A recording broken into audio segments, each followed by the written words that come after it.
Salut à tous, chers téléspectateurs de la chaîne Kikas Pro TV. Je me nomme en tant que la présentatrice Tomboa la Sephora. Nous sommes ici, la ville Brazzaville. Nous sommes ici pour l'implantation de la nouvelle section qui s'appelle 8 mars. C'est une section autonome. Vous le savez qu'il y avait d'abord pour nom Oracle. Mais malheureusement, ce nom a été changé vu la circonstance parce que nous avons déjà une paroisse de l'Oracle du 15 avril 2003 et nous ne pouvons pas en avoir deux. C'est pourquoi nous faisons part ce déroulement de cette cérémonie. Pour cela, nous avons des invités. Et comme vous le constatez tous, pour cette cérémonie, nous avons invité le représentant légal qui s'appelle le révérend apôtre Mapassi Koumana David, ainsi que le suppléant, le premier suppléant, le révérend apôtre Chiyimbu Albert, qui est aussi le chef de la PGM ici à l'extension Congo Brazzaville. Nous avons aussi l'apôtre Ngimbi Dieudonné qui est le chef de la section autonome 8 mars et nous avons le révérend apôtre Mbambi qui est le chef de la paroisse de l'UTT. Pour cela nous vous faisons le programme comme suit. Pour le déroulement de la cérémonie d'implantation de la section autonome, nous vous faisons part comme suit. Le dirigeant du culte sera donc le disciple Johnny Makanga. La prière d'ouverture se fera par le révérend Mbambi. La prédication se fera par le révérend apôtre Mapassi. Comme vous le connaissez, c'est le représentant légal ici à l'extension Congo-Brazzaville. La prière d'action de grâce se fera par la diaconesse Nzemba Martine qui est la moitié de notre représentant légal. La prière d'offrande sera faite par le révérend apôtre Mapassi Koumana David qui nous fera la prière finale. Ainsi de suite, nous aurons la chorale de la JV Pro Homme, la JV Pro Femme, la promesse de l'UTT. Après ce programme, nous aurons une allocution qui se fera par le disciple Samarange. Merci beaucoup, restez branchés sur la chaîne Kikas Pro TV. Nous sommes là pour vous faire plaisir, pour vous faire part de tous les événements qui se dérouleront ici dans l'extension Congo-Brazzaville. Bien, merci beaucoup. Balandia Kikas Pro TV, Topesibino Kimia Bisika Biso, Bojali Rolanda Biso, partout dans le monde entier. Et salut toujours Ngaï Abinomo Pandesango, le disciple Lukwamugi Oje, Oyo Azalina Kikas Pro, Awana Congo Brazzaville. Ndelelo Oyo, Tozali Awana Mboka Brazzaville, pour assister à Oyo Zali Koleka Awa implantation. Il y a section autonome 8 mars, Oyo et Bimisika. Et Zali ko appartenir à la paroisse ya Consolation. Au départ, il y a un combo section Oracle du 15 avril 2003. Mais vu que dans Mboka Congo, dans une paroisse, il y a 15 avril qu'on a Pointe-Noire, alors il faut que non, l'appellation Mibale et ça appartenir à Esika Moko. Voilà pourquoi va changer combo na autonomie basiliko zwa nelelo oyo zali kute ya implantation nango. Alors kuna to koyeba ndenge nango kute ya koleka to komona ete programme gozali awa ezali programme oyo pona ko implanter section autonome oyo. Alors quand il y a section awa ezali ko kamba mabongo epa ya nani epa ya révérend apôtre Ngimbi Dieudonné o azalaki bongo chef de paroisse adjoint ya Consolation ndeyende akokamba section autonome oyo ya 8 mars oyo ebotami sika awa na Brazzaville nde na cérémonie lelo oyo tozana batata na biso elongo yambo le représentant légal ya lingoma na biso awa na Congo qui est le révérend apôtre Mapassi Koumana David mpe le révérend apôtre Chiyimbu Albert Oazali Bongo, premier suppléant, il y a Lingomba Nabiso, et puis eux-mêmes mon chef de paroisse, il y a Consolation, Awana Brazzaville, et puis Azali Peloko, la président, il y a PGM national, et puis Kounatali Nabongo, le révérend apôtre Mbambi Maneka Auguste, Oazali Bongo Mokambi, ya paroisse, il y a l'UTT, Nde Azali Elongo, puis Asiko Mema Chorale, il y a promesse, et il y a Elongo Nabiso. Alors, sans plus tarder, Toko Pesabino programme Ndengango Ekoleka. Nde Yango Eko Kamba Mabongo, dirigeant du culte Ezali Bongo, disciple Makanga Johnny, prière d'ouverture Eko Salama.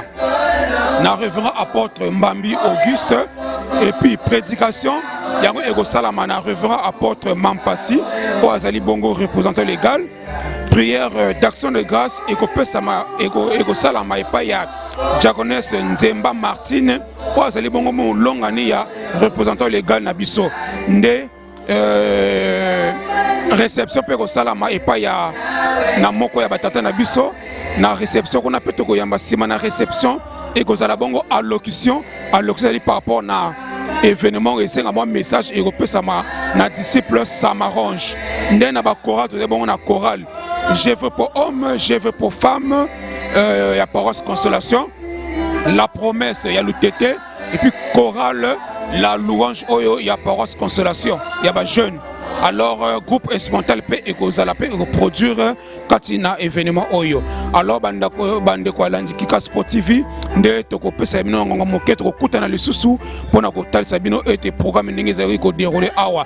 Alors, kuna to bossa nte ko pesa kimia na coordonnateur na biso qui est le disciple Kinkani Pedro, kuna na mboka Calgary na Canada.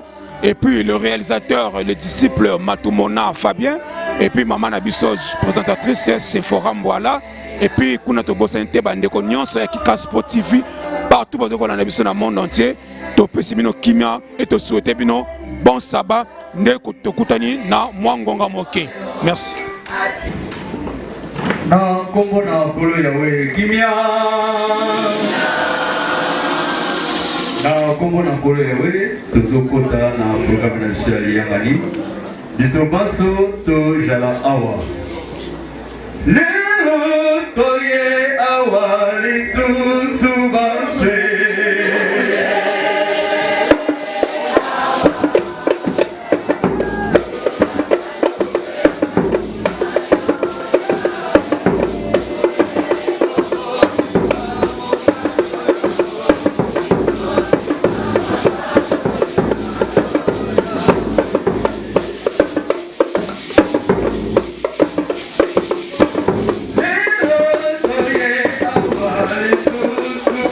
Hey!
prière ya yango toyambi le révérend apôtre Ngimbi Dieudonné. Bika Bedo Sambela. Na nkumbu yange ya longo nzambi na beto ngekelenge mosi ubanda kuna na mazuri awa na toto ikikuwa nipena nzambi na tekinaka kela ndila mefu wanaka na mpena nge kumbu yange ikine ya nzambi likaka zuru na toto na bima nyonso o adonai ya nzambi ya beto kuzo yange nkembo kuzo yange penzidusu mpe yamba matondo na beto na mutini ngeme kulungisela beto promesi yai kebete ke yonza wana bisika yai jour sabbatique c'est pas sabbat comme les autres ngezola implanter nkumbo nange na bwana yai na mbanza yai deuxième site na kati na Brazzaville pour installer un peu du bundu nange aussi c'est responsable descendre kuvana na beti kintwali na kubie kan longo kilte yai mpefu muyave na kulonga beto mambo yange sabti moske disposer de temps na kukumisa beto yao fungola beto miswa kimpeve makute pe bantima na ngwili ya mboti ya mambo yange samuti betike toto kaka à un moment donné nzutu nyos ya mundu ke futuka na toto mais l'âme ne meurt jamais samedi yake provenance na bisika nange beto vuka na bamila na beto lere nzutu yake futuka na toto beto me kutonda nge fumu yave beto kutata na kutonda nge batangu nyoso na kumbi yange ya lomba yao bika ya vanda mutindu yena. Alléluia. Wisa fumu yave na kumbange ya lomba. Pour la réception de Yambi, Tata Montaigne des filles Faustin. Tonsengi na bandeko na biso ba oyo baye mbala liboso awa kosanga na biso tozali awa na chef de bloc na biso esika toye Papa Kumufwa Dieudonné soki azali ya telema. Voilà, ye wana kuna tomoni tozali pe na mama na biso mama isika oyo tovandi lopango oyo tovandi logese na biso Mama Barbe Blanche ye pe kuna azali tomoni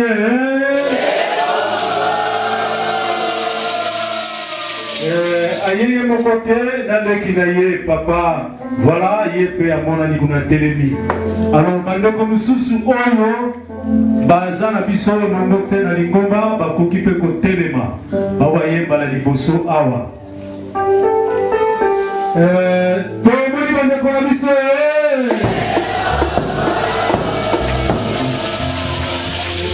papa chef de banque telema na nato silicité ngai nazali na esengo ya komona bango mpe nasili koyamba bango natuni libota na Yawe Ebenem extension Congo Brazzaville. Est-ce que tu as vu bango?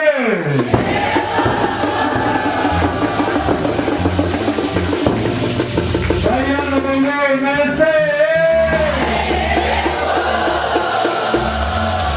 Na nkolo Yawe bandeko na biso ndenge tosili koyamba bino ezali mopesano na biso toyambaka na kimia topesaka kimia ya bisika ntango ozali kozonga mpe na bandako totindi kimia bokokomisa na bandako tozali mpe na korale na biso euti na lotete la provenance kisali bakoki kotelema tomona bango temoni bango wana kora na biso ya lutete ngai nazali na esengo ya komona bango mpe nayambi bango tozali kotuna libota na Yawe eske toyambi bango bayana bango merci.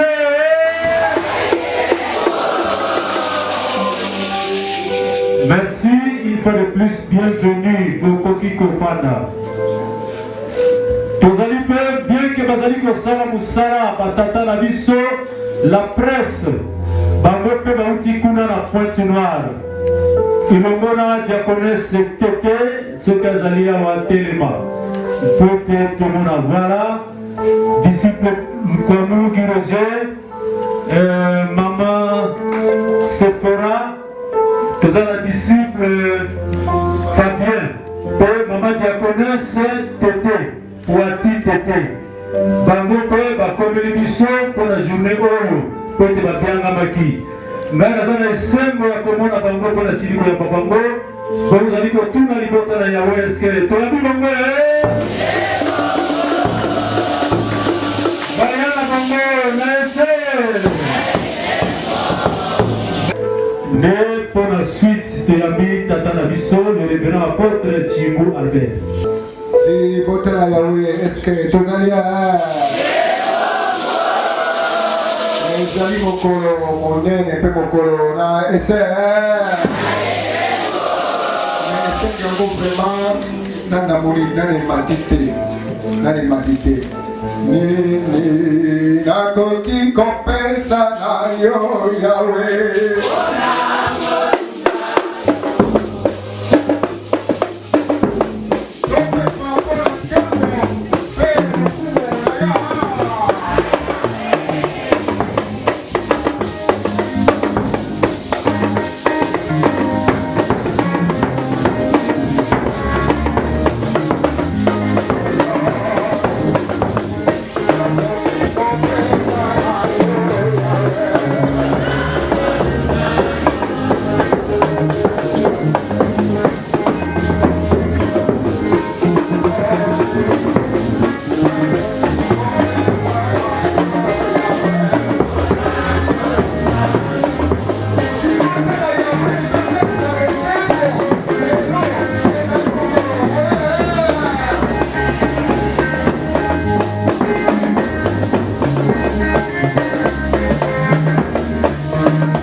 le prédicateur Banga Blaise ndega yambera bataya na esengo donc ye kubina na ye na mapeka pona esengo yekakami yende mo yange ya mibale ya paroisse de Lugu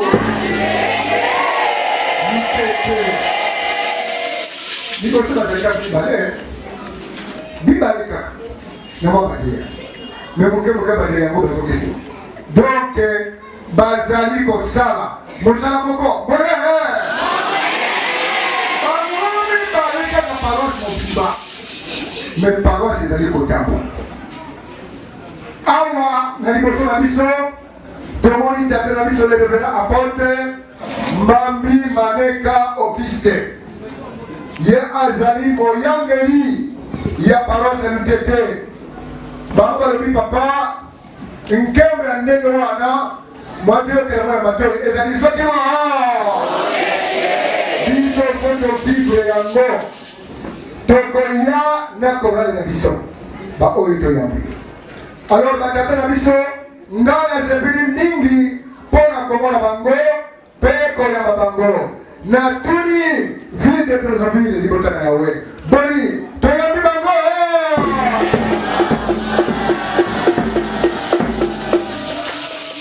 eske nazande kokolo bayoki bayoki eske toyambi bango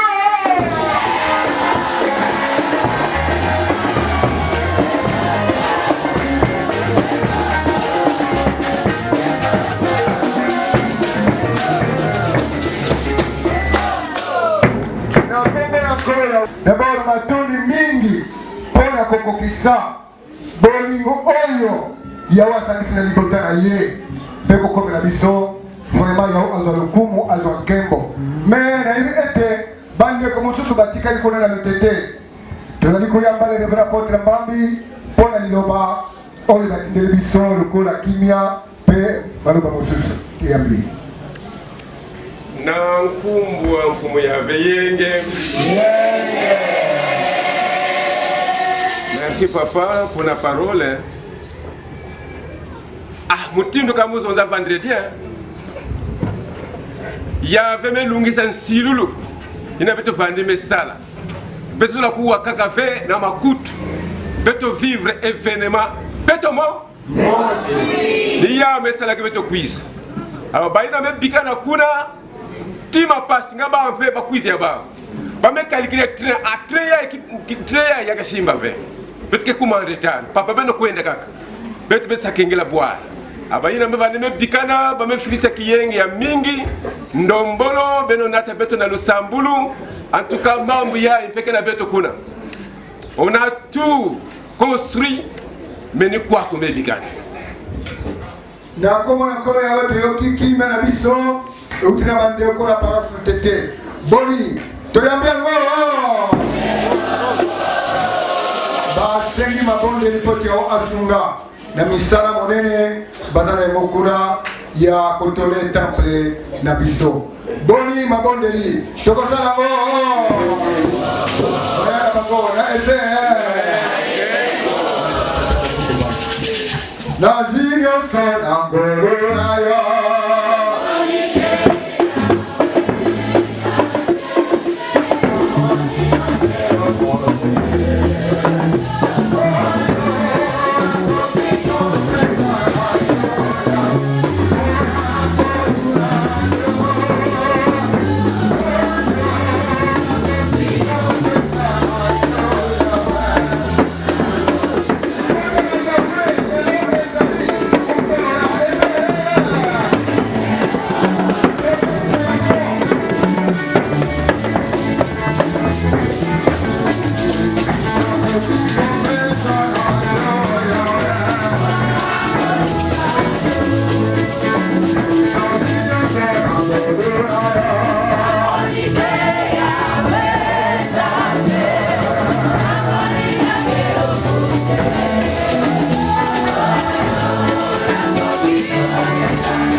biso le révérend apôtre Mampasi Koumana David. Il azali notre représentant légal de l'EBNM extension Congo-Brazzaville. Yende azali kokamba lingomba na Yahweh na boka ko. Bisompe tosengaki tata mokolo ya ndenge wana yo mokamba lingomba okoyikozanga te pokazana biso elongo mpona kosunga biso bana na yo mpona koyoka baoyo Yawe abongisani biso oyo ekuta epai na Yawe à travers yo. alobi nga na mokelinga moko te Yawe asala mibale asalingani moko alobi ete funa dule mosungi wana kuna na molongo ya mama bongo ya meso bwana mama diakonese Zemba Martin nga na tokisa mona esengo mpona komona bango mpe nasili koyamba bango na tuni libota na Yawe na ville ya Brazzaville boni toyebi bango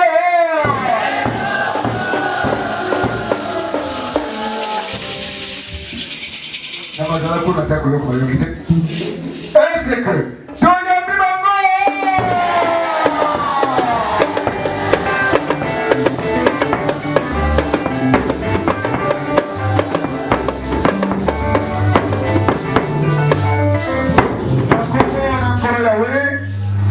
Brazzaville ndenge basiliko ya mabino na esengo matondo na Yawe pote muumbo na Yawe azali muumbo soka tinda mito abyangami atosaka ka tatalo ete na kozana bana elongo Yawe azonkembo azorukumu na nyonso akokisele biso na tongo ya lelo mokolo oyo toyebi ete tata awuti kono na ville ya Pointe-Noire parose monkamba ezali paroisse oracle ezali autonome ya kiloti ezali pe bandeko mosusu koli ezali te oyo batindeli biso nde tokofatisa bango nano ntango tata kotelema po te programe ya lelo eza na maboko na ye lekula akofunga biso oyo Yawe apesi ye mpo na tina na biso libota na ye boni libota na Yawe tolobi boye oya na bako mala.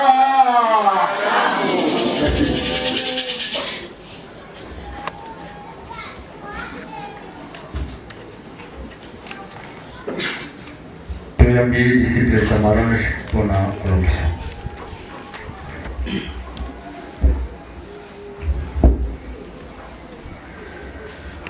Église Bon Nouveau Message KCC, extension Congo-Brazzaville, section autonome de 8 mars 1955. Bien-aimés en l'Éternel, c'est avec honneur et joie que nous avons eu à recevoir diverses délégations venues de partout dans nos entités ecclésiastiques au Congo. De notre église Bon Nouveau Message KCC, qui a vu le jour de sa création le 8 mars 1955 par son éminence le prophète isolé Mpongwa Philiswa Isaac, fondateur visible de la dite église en vue de l'inauguration de la section autonome de 8 mars 1955. En effet, en date du 25 au 26 juin 2021, s'est tenu à Pointe-Noire, plus précisément dans l'enceinte de la paroisse de Monkamba, un conseil des apôtres sous la présidence du représentant légal, le révérend apôtre Mampasi Koumana David, et sous la supervision des travaux par le révérend apôtre Timbo Albert, représentant légal suppléant. Dans le souci de faire émerger l'œuvre de l'Éternel dans l'extension Congo-Brazzaville, le conseil des apôtres a jugé nécessaire et bénéfique pour la gloire de l'Éternel de notre Dieu de lever la section autonome de 8 mars 1955 ancienne section de l'ORAC du 15 avril 2003 au rang des sections autonomes, vu les critères qu'exige le règlement intérieur de notre Église. Et le révérend apôtre Ngimbi Dieudonné a été choisi et nommé comme le responsable idéal pour pouvoir conduire la destinée de cette section autonome. À cet effet, nous ne pouvons que rendre hommage à l'Éternel, notre Dieu, pour ses bienfaits. Lui qui nous a élus et appelés pour les servir, car lui seul dicte et concrétise ses promesses selon sa guise. Malgré le marasme financier qui traverse le monde, les travaux de construction de cet édifice n'ont pu dépasser le délai de 2 mois, sans incident majeur à signaler. Voyons, très chers cassésistes, qu'avec l'Éternel on peut et tout faire par sa grâce et sa miséricorde. C'est ainsi que nous prions aux membres effectifs de cette section autonome de vouloir bien préserver, protéger et soutenir cette œuvre pour la gloire et l'honneur à notre Seigneur éternel. La tâche sera lourde au début, mais ce n'est que dans l'amour, l'unité, la solidarité que nous y arriverons, main dans la main. Nous vous souhaitons bonne chance pour ce long chemin. Vive le prophète d'Isolélem Pongo Félicien Isaac. Vive l'église Bon Nouveau Message KCC. Vive l'extension Congo-Brazzaville. Vive la paroisse Consolation. Vive la section autonome de 8 mars 1955. Nous vous remercions.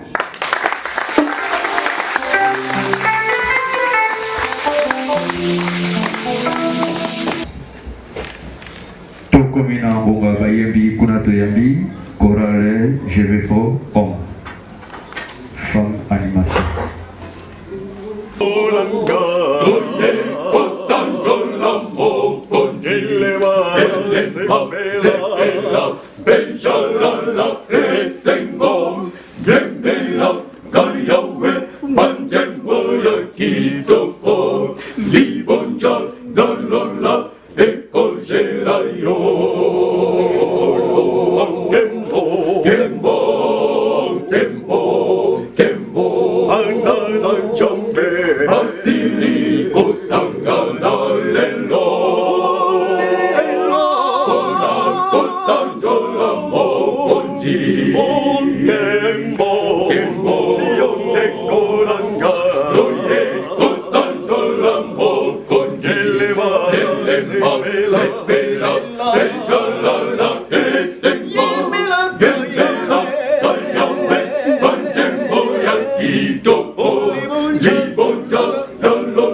Bolonjambe Yamakembo, Dobongisi Polayo, Tosangani Baso, Sena Bolingo Bayo, Embo Pero Kumu, Iko Kirayo, Kolo, Mokolo Yonten Jambe, Angolo Jambe, Kolo Jambe Yamakembo, Dobongisi Polayo, Hallelujah.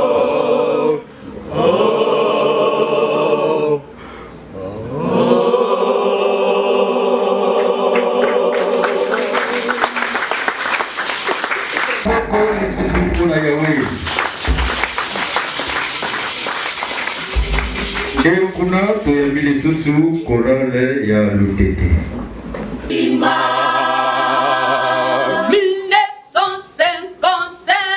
le 8 mars, que le prophète fit à Bethléem, récit de l'Éternel, de visions et apparitions pour son élection. C'était le 20 mars 2018, le 20 mars, la sainte convocation. Oh oui, respectons la loi de l'Éternel.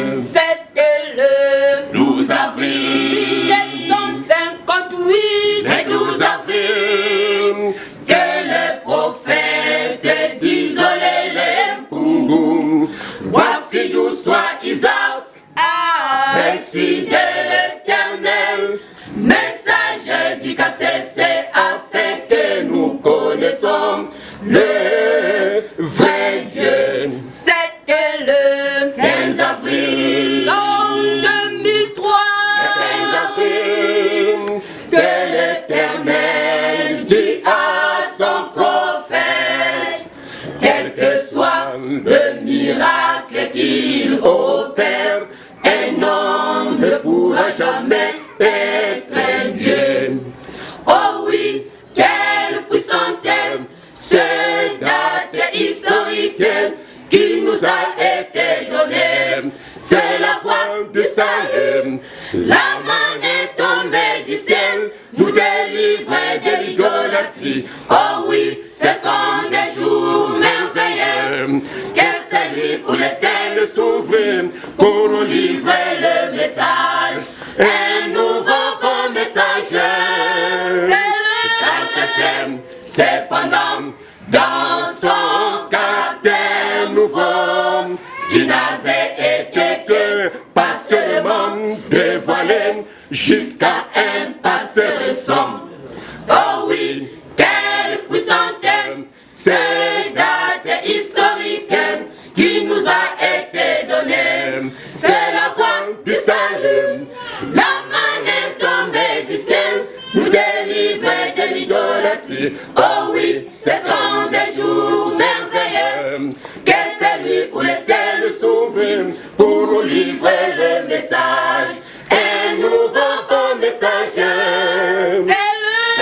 C'est le cependant, dans son caractère nouveau, qui n'avait été que partiellement dévoilé jusqu'à un passé récent. Il a transformé ma vie, je suis devenu nouveau, comme le soleil sur terre, éclairant mon existence. J'ai dû assez fuir par le mal, aujourd'hui je suis libéré, je suis sauvé. Je suis sauvé par ces bons messagers. Je suis sauvé. Je suis sauvé par ces bons messagers. Ils se répandent dans les mondes, éclairant tout un peuple. Quiconque le recevoir peut se crier sans embâcher. Je suis sauvé. Je suis sauvé par ces bons messagers. Je suis sauvé. Je suis sauvé par ces bons messagers. Il a transformé ma vie. Je suis devenu nouveau, comme le soleil sous terre, éclairant mon existence. J'ai dû assez fuir par le mal. Aujourd'hui, je suis libéré, je suis sauvé. Je suis sauvé par ces messager, je suis sauvé. Je suis sauvé par ces bons messagers. Il se répand dans le monde, éclairant tout un peuple. Quiconque le recevoir, peut s'écrier sans hommage. Je suis sauvé. Je suis sauvé par ces bons messagers. Je suis sauvé. Je suis sauvé par ces bons messagers. Alléluia. Alléluia. Oui, oui, moi je suis sauvé. Alléluia. Alléluia. Oui, oui, moi je suis sauvé. Alléluia. Alléluia.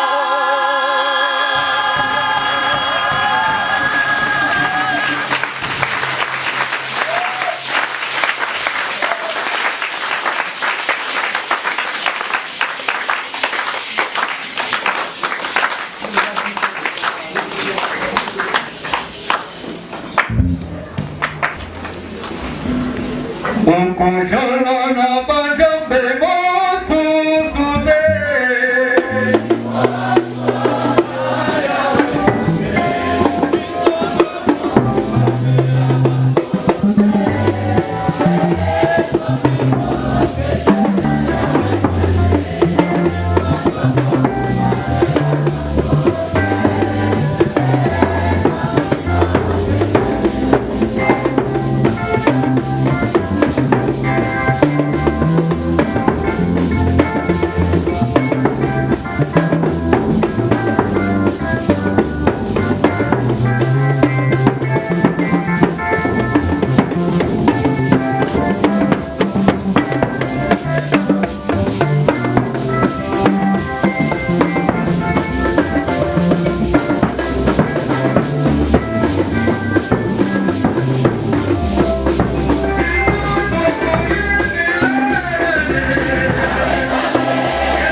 Yahweh mo pesi na maso.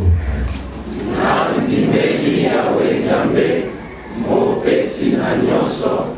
Aja moko kolo na bankolo mokeli na lola sepe nyonso bijali kati na yango nandimeli lobiko na yawe nzambe oyo epesaki ye mpona mokili mobimba na mawa na ye na ngolu na ye mpe na nkombo na ye na nzela ya kondimana na ye mpe mibeko na ye nandimeli liloba ya bule ya nzambe oyo etalisami na basakoli na ye mpona lobiko ya mokili nandimeli kozanga kufa ya molimo mpe bomoi bwa seko nandimeli bolimbisi ya masumu epai na yawe na botosi ya mibeko na ye mpe na nkombo na ye nandimeli esambiselo ya nzambe libonza ya bayengelene mpe etumbu ya mibu na mibu mpo na bayeba jangi kotosa nandimi ete mobulami na nzambe dizolele epungu wa filiswa Isaac ajali mosakoli auti na yawe nzambe nandimi ete lingomba ya sango malamu mpe ya sika kasese euti epai na nzambe ejali moko ya bule mpe ya basakoli. Pendant lecture biblique tuyambi secrétaire paroissial. Na kombo yawe na ntombo ya lelo tata na biso akote ya biso na mokanda ya Nombre chapitre 27 tokotanga verset 15 à 20.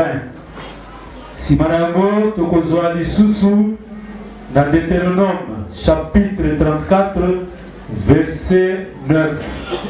Après tokokende na Josué chapitre 1 verset 16 à 18.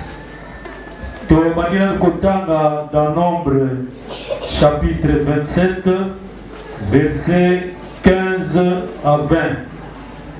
Voici libellée la parole de l'Éternel en français dans le Torah. Alors Moïse parla à l'Éternel en ces termes. Que l'Éternel, le Dieu des esprits de toute chair, institue un chef sur cette communauté qui marche sans cesse à leur tête et qui dirige tous leurs mouvements afin que la communauté de l'Éternel ne soit pas comme un troupeau sans pasteur.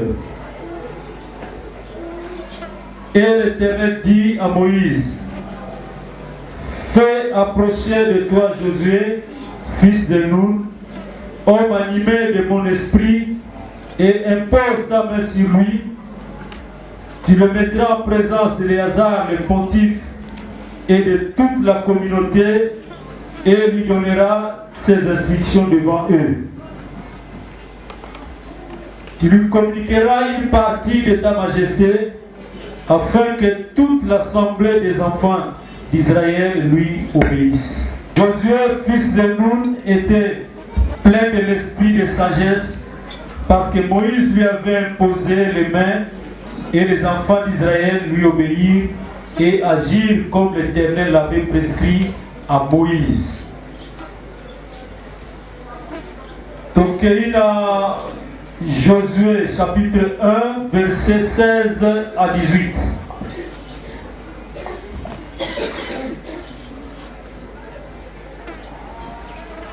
Et il répondit à Josué, tout ce que tu nous ordonnes, nous le ferons. Où tu nous enverras, nous irons. Tout comme nous avons obéi à Moïse, nous voulons t'obéir. Puisse seulement l'Éternel, ton Dieu, être avec toi comme une fille avec Moïse. Quiconque méconnaîtra ton autorité et désobéira à ta parole, quoi que tu lui ordonnes, qu'il soit mis à mort. Toi seulement, sois ferme et résolu. Tokotanga na Lingala. Na mukanda ya Mituya, c'est-à-dire Nombre, chapitre 27, 15 à 20.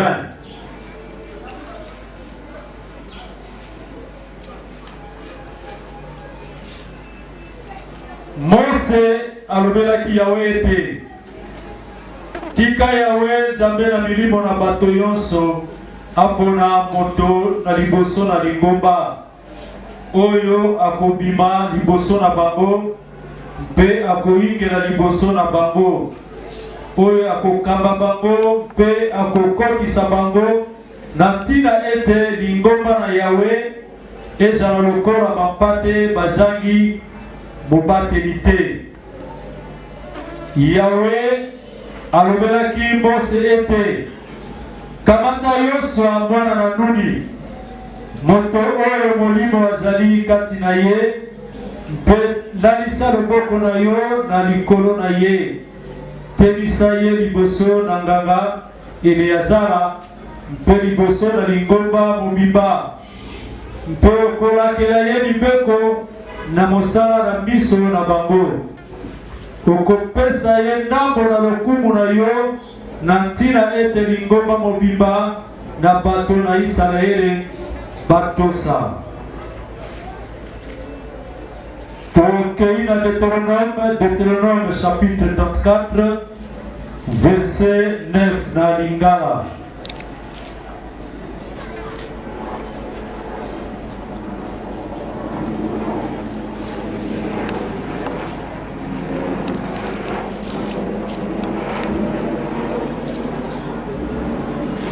Yosua mwana na Nuni atondaki na milimo na mayele pwete Mose alalisaki maboko na ye na likolo na ye bongo bato na Israele batosaki ye mpe basalaki lokola Yawe alakelaki Mose. Dans Josué chapitre 1 16 à 18 bajongiselaki Yosua mpe ete yango nyonso elakeli yo biso tokosala yango mpe soko wapi ekotinda yo biso tokokenda kuna lokola etosaki biso Mose na makambo nyonso tokotosa yo boye kasi tika bobele ete Yawe nzambe na yo azala na yo elongo lokola ezalaki ye na Mose. Ye oyo aboyi kotosa lilapo na yo mpe asali monoko na yo te soko olakeli ye nini akogomama kasi zala bobele makasi mpe yika mpiko.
mamena mubibile maudulonganga basikatombe mena matya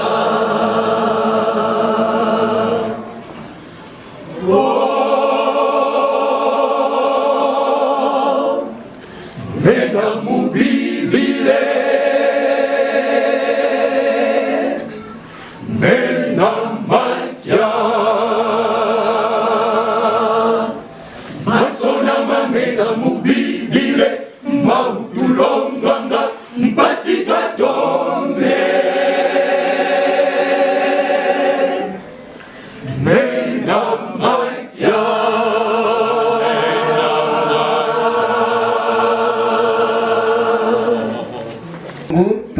la deuxième partie, Oyotu Kaka Liloba. Naya! Ndena Tomoelelo, Motakole Sabiso, Tatana Biso, les révérends apôtres Mampasi Koumana David, notre représentant légal. Kundi Ami Umakaloe.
Na Kongo na Nkolo Yawe kimya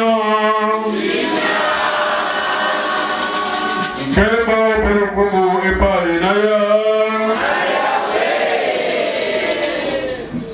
Merci Ndenge. Le révérend apôtre Albert Chimbo Ayambaki Biso. Koya Abiso na mboka ya Brazzaville yebanaki.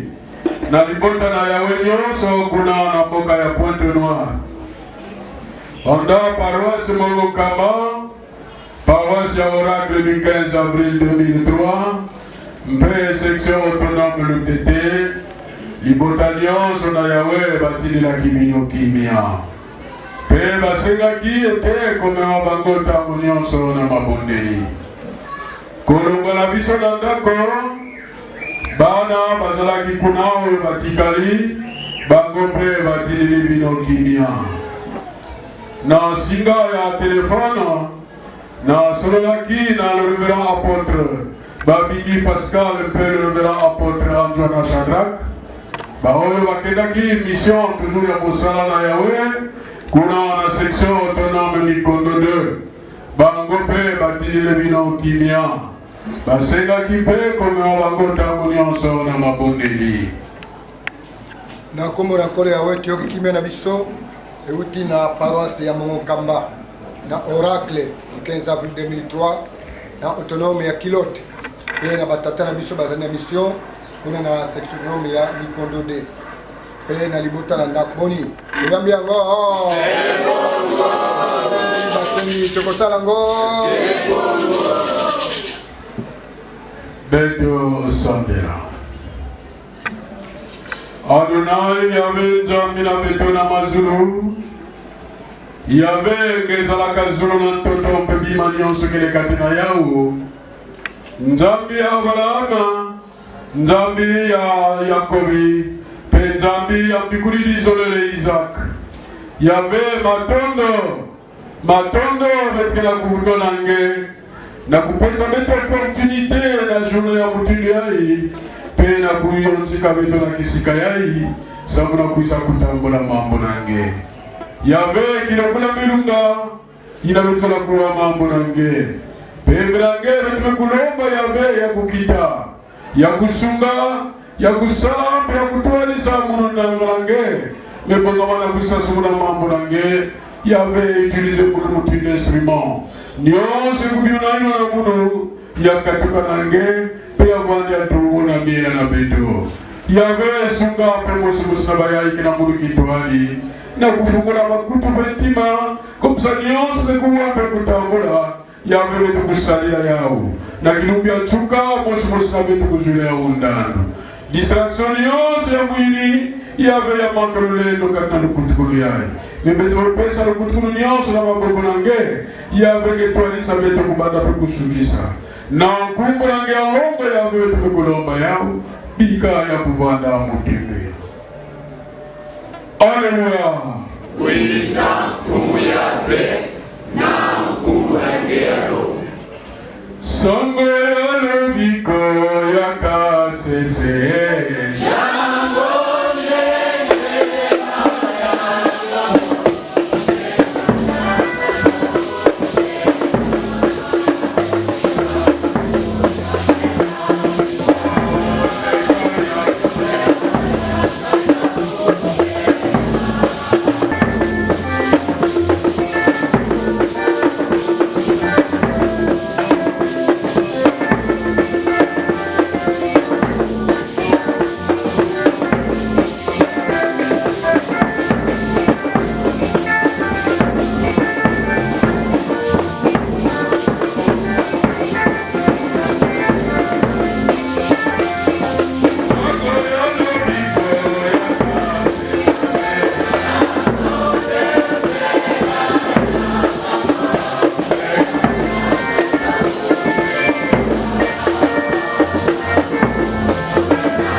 chapitre misato oyo totangi molai bekoloba na biso ekozala kaka mokuse ezalaki bana ya Israel na mosakoli Moshe toyebi yango malamu ke ye moko Yawe mpona kosunga libota na ye awa na mokili aponaka kati na bana ya batu mutu moko kati na bango yango wana babengaka prophète mosakoli mbikuli na Yahve mingi na biso soki ayebi kotanga Bible abandi kosakola liloba na Yahwe akomi mpe prophète non prophète aponamaka kaka na ye moko Yahwe mpona kosunga libota na ye awa na mokili oli otondi po ete peut-être okomi na mwa sagesse na yo okoti si vous voulez mwa ekole na yo ya kotanga Bible akomi prophète non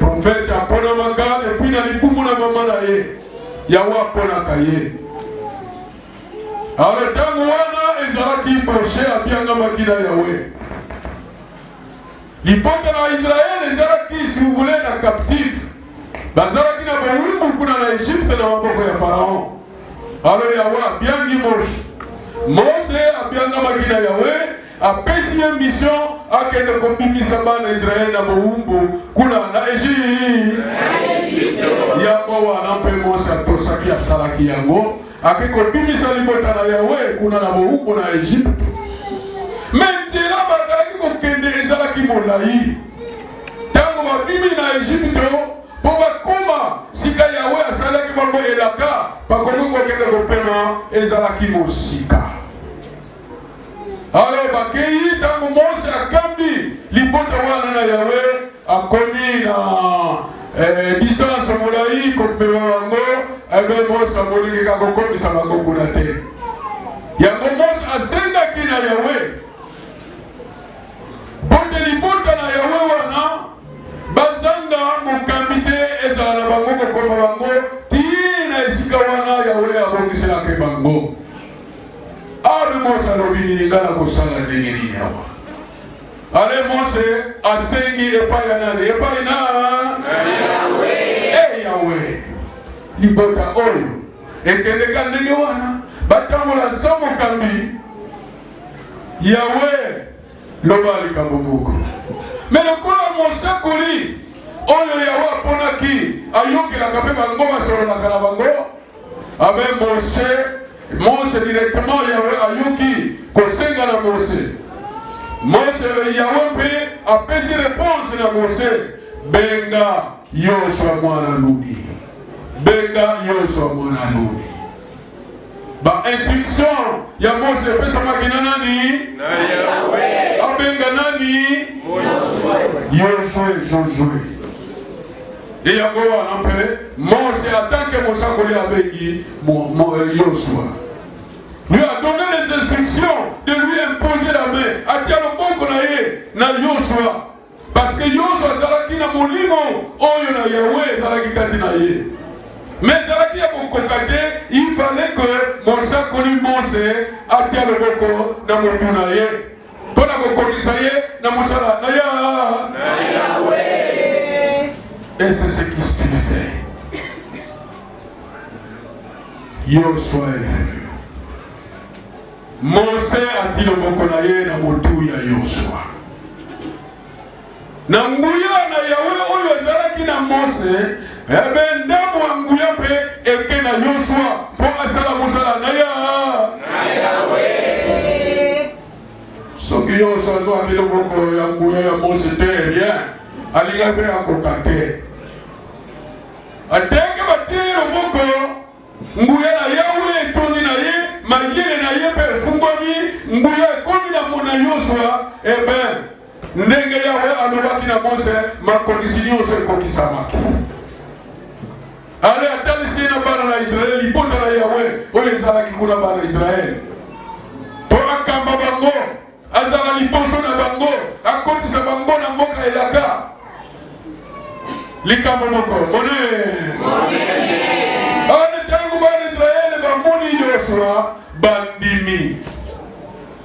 bandimi ke Yoshua nyonso koloba na biso bisika nyonso kotinda biso tokokende tokotosa tokosalela yango ndenge totosaki Mose ndenge wana mpe tokotosa epai na Yoshua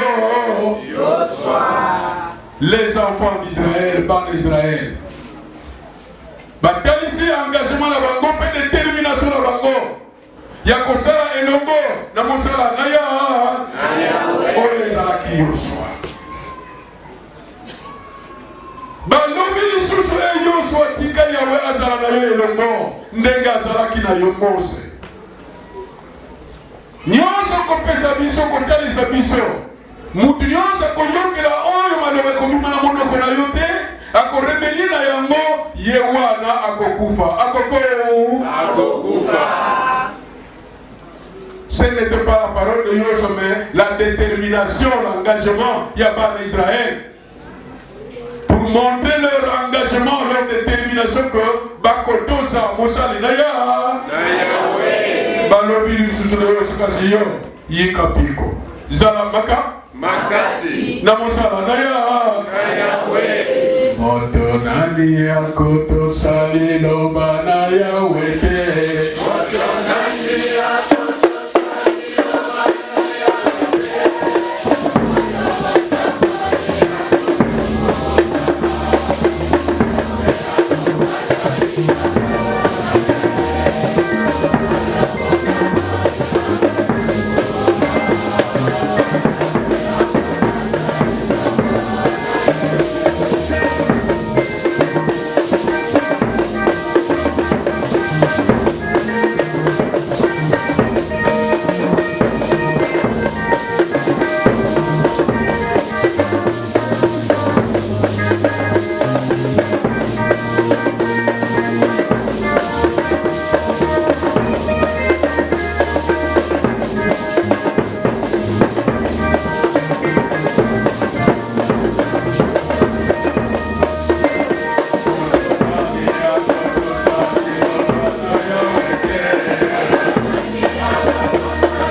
yango yo pe na ngai to komeli bota na Yawe mendenge mosakoli azuli loba oyo tala ndenge lingomba ekomi bisika na bisika bipai mingi ye moko tokokende kosala mosala wana te yango tomonaki na kanisi na février je suis le 28 février mingi nguya na Yawe ekitelaki ye abiangi abulisi batoma pote basunga ye na mosala na Yawe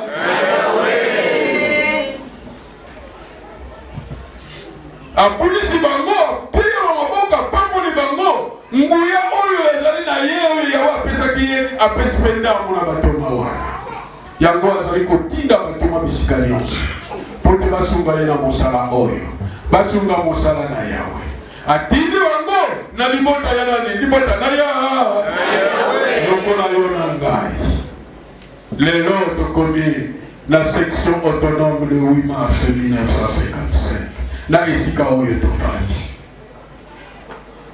Yawe atiki biso pamba te aponi ni biso mpe tuma oyo akokamba libota na Yawe ndakisa ya libota ya bana Israël. Ndenge batalisaki basalaki détermination na bango na Yoshua. Yo na ngai. Est-ce que tozali na détermination wana? Ya kotosa mosala na Yahweh? Oyo batindeli biso? Oyo akokamba biso? Na mose kotalisa biso? C'est ça la question. Parce que kotosa ezali pe na mapamboli epesaka pe bongo. Ebikisaka pe. Tokoko za exemple na kati na ndako, yo papa na mama bozali na ndako. Papa azopesa yo bas instruction. Lokola bino mama boye lokola la belanga mo sauce ya bouillon, ya chouchou soit ya poisson. Tango papa ko bima yo tikana sima. Éviter puisque ozali na motu bakazo liko kontosa te na misala na bas instruction ko pesa na mosala, bakoli ko lokola yo pe na mosala. Perte na yo moko. Pona nini kozanga koto. Et combien de fois Yahweh, à travers mon sakoli na ye, a tindeli biso, mon bateli oyo akokamba biso, oyo akosunga biso na mosala na bina na ye. Mais ceux qui t'ont société, tozali na problème na nani? Na Yahweh. Tozali na problème na Yahweh.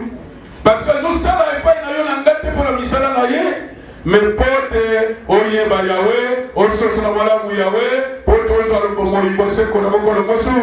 Masuka. Malsoko to cité suka na yo kufa. Oko kufa. Parce que nyoma sa kotali sa biso ndenge nini to kotambo la liboso ya Yahweh, ndenge nini to kosala na liboso na Yahweh. Mi beko na ye. Soki otosi ya côté, ozali na problème na Yahweh. Réponse na yo, solution na yo, liwa. Yango wana. Biso pe Yahweh. Aposa ni biso te lokola asala ki na libota ya bana Israël. Esengeli yo na ngai. Totosa na basali na Yahweh. Oyo Yahweh azali kotindela biso. Totosa mosakoli. Kati na mosakoli, pote mosala eko monene, abulisi mpeba, baportif, totosa bango tango nyo. Totosa bango tango nyo.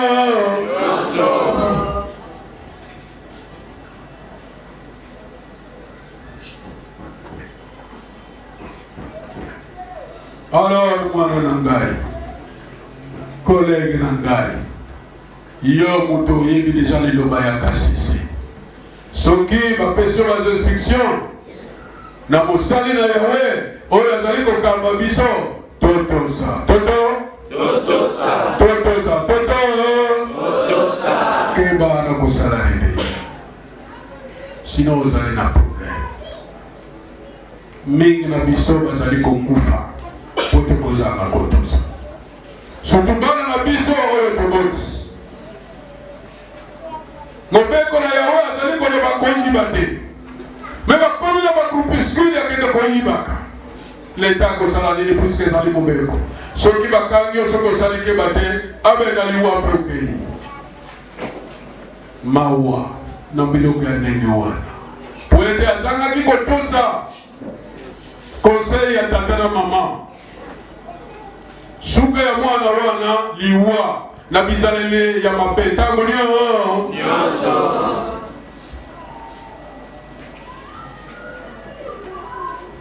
Yahweh atindeli biso mosakoli.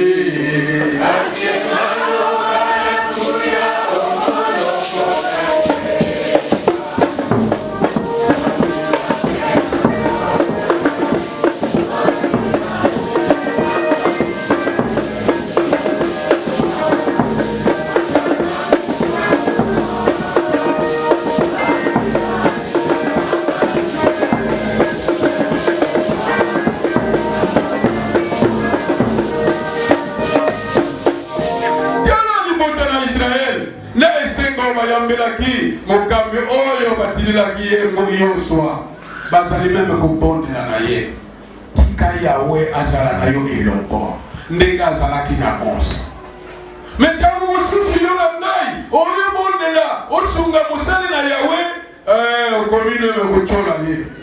Yahweh n'a pas mosali.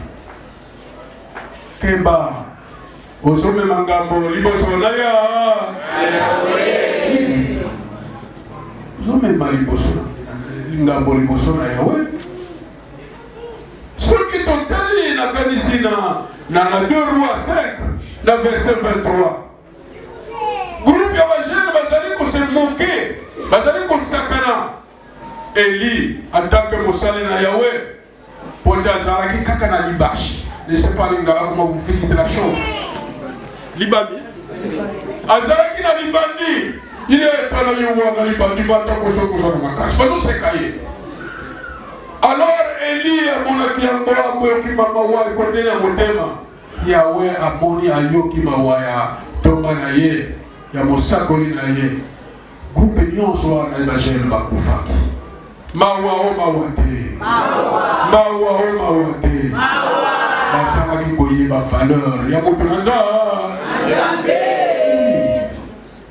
mingi na biso na bino soki bamoni aye wana tata aye représentaligal akom papa kimia me mosali ezalaka na yo wana batinelaki yo eske ozotosa ye c'est ça le problème.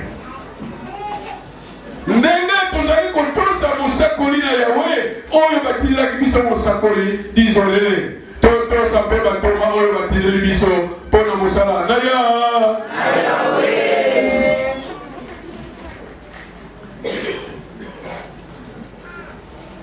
Mapamboli eyaka na baoyo bazali na botosi. Mais oyo azangi botosi elakeli ya mabele kokwei ya yo yango tozala na botosi na kotosa asali na Yahweh na kotosa mosakoli na Yahweh na kotosa si vous voulez mibeko oyo mpe ezali kati na mokili na biso botosi soki ozalaki botosi problème na nani na Yahweh na nani na Yahweh.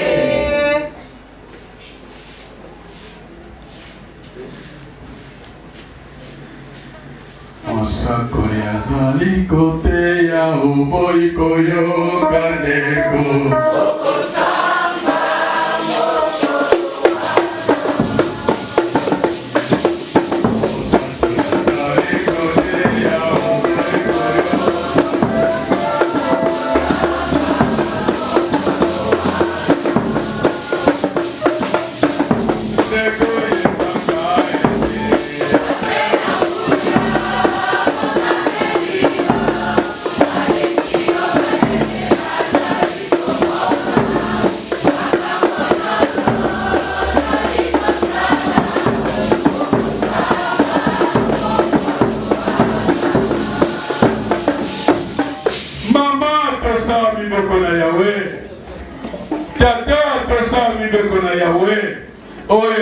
na mosakoli oyo bazali kotalisa biso mpe na basali na Yahweh totosa ya kotango nyonso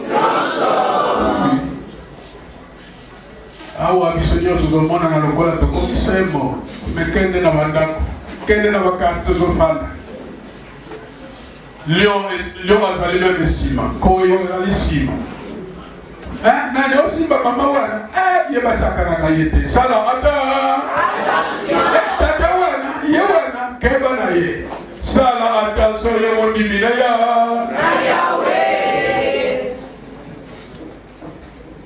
bolingo fo ezala bisika nyonso tozali po ete Yahweh atalisaki mpe bolingo na ye epai na yo na ngai ndenge tozali komona tozali kotala ndenge tozali koyoka oyo Yahweh azali kopesa na mosakoli na ye dizolele totosa ya kotango nyonso mena dizolele mpe atindi basali na ye atindi batoma na ye.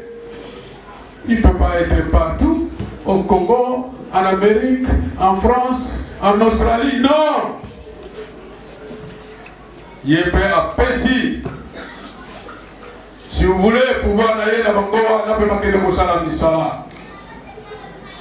ndenge tozali kotosala mosakoli totosa mpe na basali na ya po ete tozala na mapa mokolo mwasuka tozwa bomoi bose tika mokomoko na biso tososala malamu na liloba oyo zala na botosi na ndako ya libala botosi na kati ozali botosi kati na lingomba na yawe botosi toyoki ye soki ozala lingi kozala na se ya mapangoli zala na botoyo tosa malako na yawe tosa mibeko na yawe tosa basali na yawe kati na ndako tosa mobali mpe mobali tosa mwasi na yo po te ndako na bino ezala na se ya tika mokomoko na biso ayoki liloba oyo tosimba mpe tosalela na yango ye moko yawe kolo lingomana ya pambola nyonso toyoki awa na sigi yango na kombo na nkolo yawe. Alleluya. Yaka nkolo yawe na kombo na yo mosantu.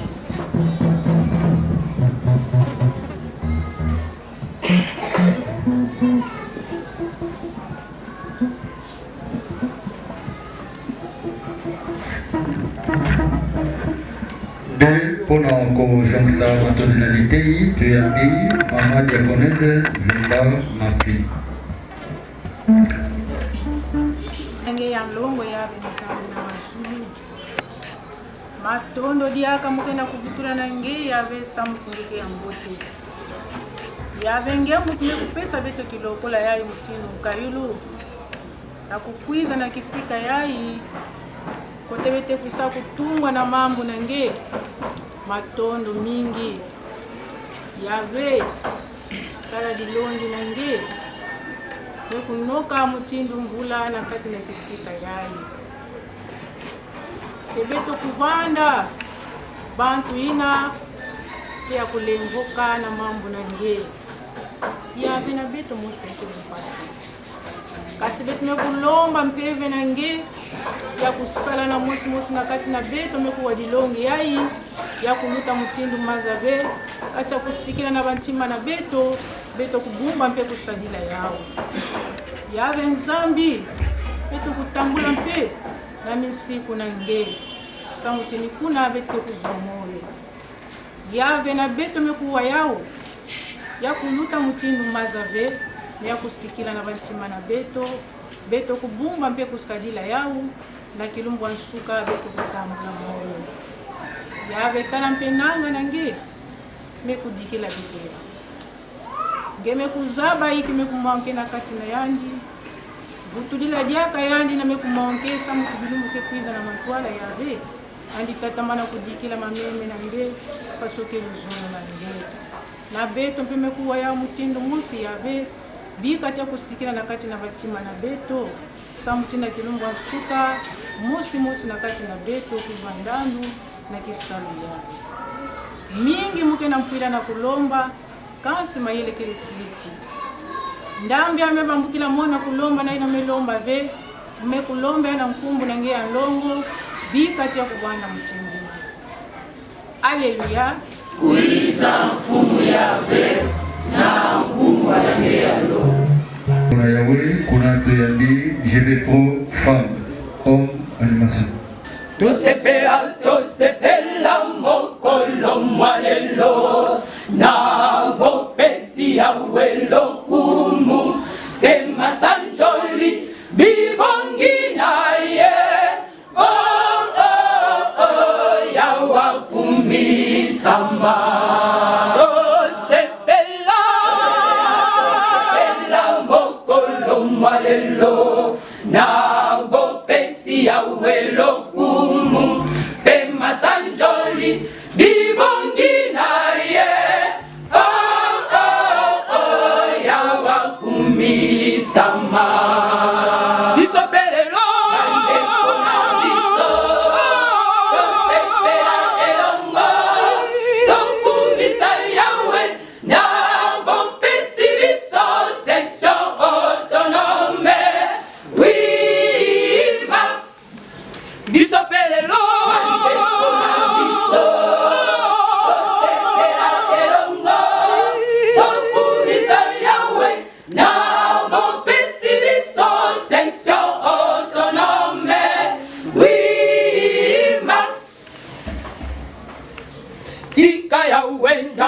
Nzambe apambola bino mokende liboso botalela tata na ngomba esika lobiko ekouta na Yawe Nzambe mpona botomboli mosala na Yawe tika Yawe Nzambe apambola bino mokende liboso botalela tata na ngomba esika lobiko ekouta na Yawe Nzambe mpona botomboli mosala na Yawe toto na ye na Yawe mpona bolamu bwa ye ngolu na ye monene ekoumela soto na ye na Yawe mpona bolamu bwa ye ngolu na ye monene ekoumela sikalelo tosepela betalindanda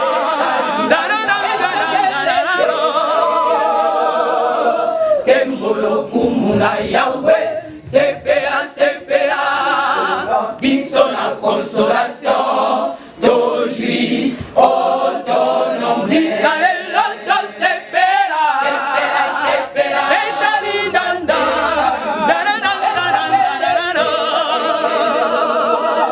kembolo kumuna Yawe sepela sepela biso na consolation d'aujourd'hui autonome sikalelo tosepela betalindanda beta ekelelo kembolo kumuna Yawe sepela sepela biso na consolation d'aujourd'hui autonome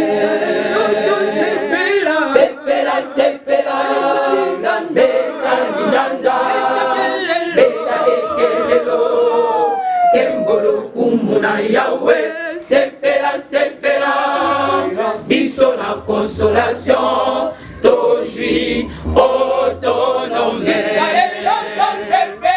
sepela sepela betalindanda beta ekelelo kembolo kumuna Yawe sepela sepela biso na consolation d'aujourd'hui autonome.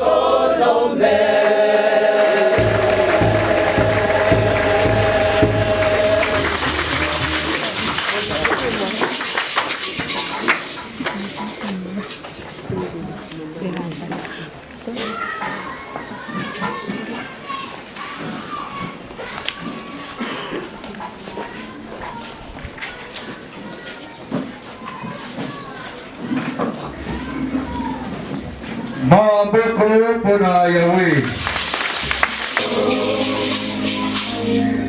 Tokomi na troisième partie oyo tosumbaka mosala na ya ya bato kutana mosala yango toyambi nanu secrétaire. Tokomi na ngonga oyo tokoyambaka bana dirigeant abosalaki ma place wana pete tozali na mwana tozali koyamba tozali na mama Itoma Dorcas soki azali aloba ingeta mama Itoma Dorcas voilà ye wana akoki koya onzanza wizidi mukumbwa yafe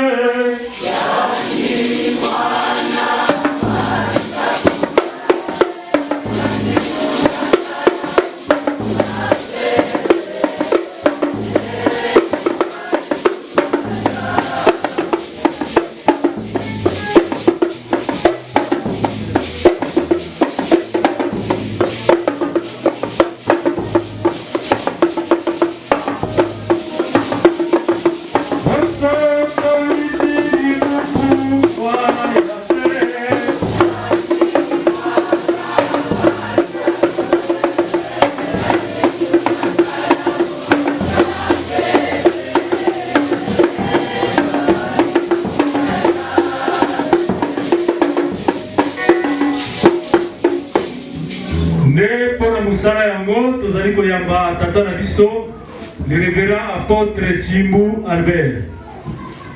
Oh, beto tizipina makwagi yabe.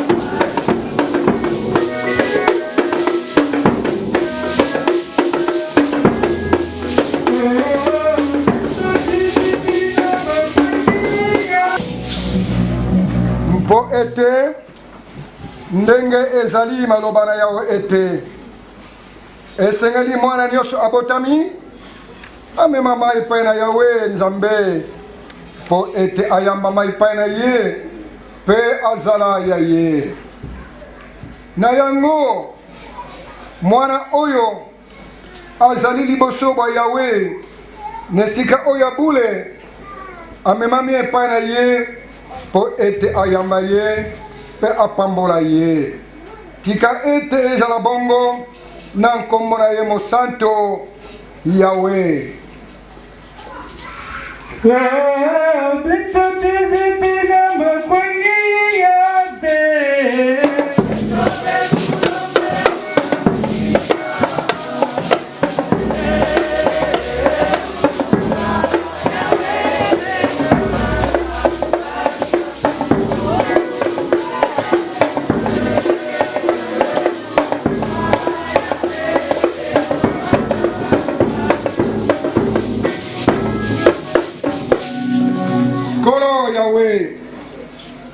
Tojali kozongisela yo matondi na ndenge opesi biso mwana oyo toyebi ete bana bazali mbuma ya ngolu na yo tobondeli yo ete opambola ye na ngolu na yo mpe na nkombo na yo mosanto yawe mpo ete azala ya yo mpenza mpe asalela yo na bomoi na ye mobimba tika ezala bongo na nkombo na yo mosanto yawe.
Na kombo na nkolo yawe awa tozali na mwana ya mobali na kombo ya Mongo Jean Etane ye akiteli na ndako ya mama Lumbu Itoma Dorcas pe papa Luzolo Aimé azali mwana moba Tomonie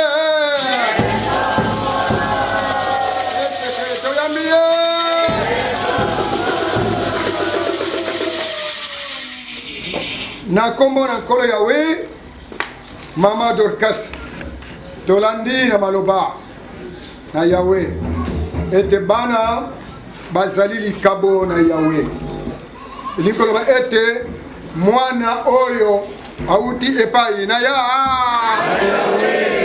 azali mwana na ya soki mwana abeli fièvre miyoyo, rime, grippe. Même il y a des tomates, il y a des pommes, il y a des sali, il y a des bondes. Quand il y a des on a des rouge pour la protection. Le bico la biso protection la biso ezali epai. Naya.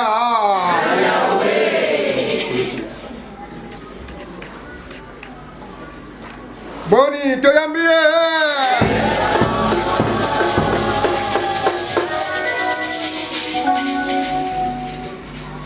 Alléluia. Yakankolo Yahweh na Kongo na Yomusa.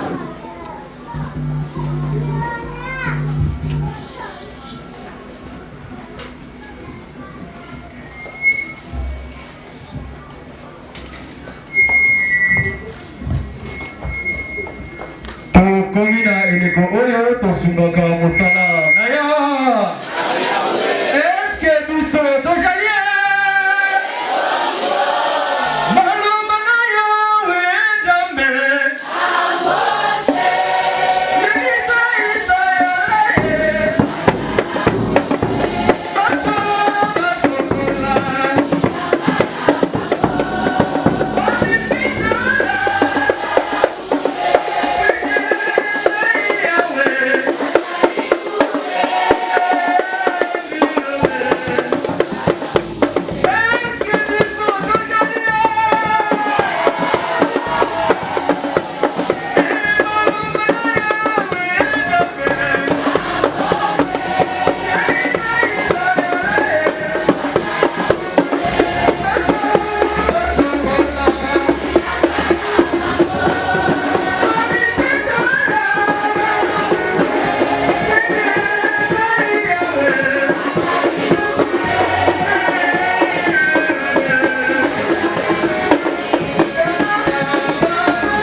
Bonga ya misala esili koko. Alors, les mots ezali le. Bakoya na mulonga bango mine. Tata Rabiso, le chef de bloc, pour ezali mokonzi, akomona bango. Mama Bagbe, akomona ba. Paroisse Consolation. Section autonome de 8 mars. Délégation à Pointe-Noire. Deux paroisses déboutées. Et que est Zongi Awa. Alors, Batin de la Bisso Bango, Baleka Kuna na Liboso. Nasima Bazali Koya, Bazako Tala Nenge Façade Ozali ko présenté. Onga na Simba.